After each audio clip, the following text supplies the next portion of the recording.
Breaking news. नमस्कार. Great India YouTube चॅनलवर आपले स्वागत आहे.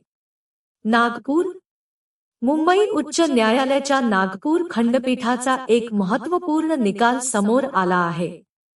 दारव्हा येथील गाजलेल्या आत्महत्येस प्रवृत्त केल्याच्या प्रकरणात आरोपीला अटकपूर्व जामीन मंजूर करण्यात आला आहे. या प्रकरणात दिनांक 5 फेब्रुवारी 2026 रोजी दारव्हा पोलीस ठाण्यात भारतीय न्याय संहिता अंतर्गत कलम 108 आणि 3 उपकलम 5 अन्वये गुन्हा क्रमांक 101/2026 दाखल करण्यात आला होता.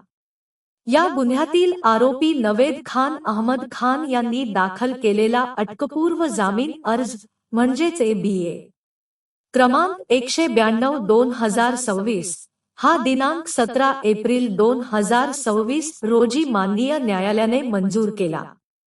तक्रारीनुसार तक्रारदाराच्या 16 वर्षांच्या अल्पवयीन मुलीचे आरोपीसोबत प्रेमसंबंध होते.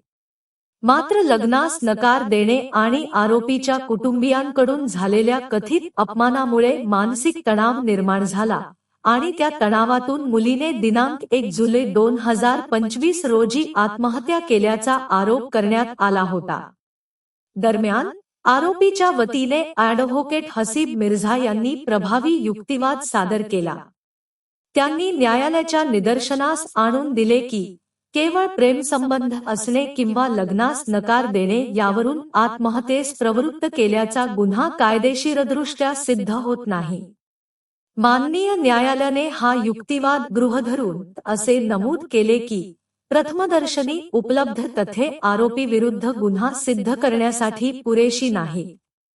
या निकालानंतर ॲडव्होकेट हसीब मिर्झा यांच्या कायदेशीर मांडणीची आणि सूक्ष्म अभ्यासाची सर्वत्र प्रशंसा होत आहे. अधिक अपडेट्ससाठी पाहत रहा ग्रेट इंडिया यूट्यूब चॅनल आणि चॅनलला सबस्क्राईब करा. धन्यवाद.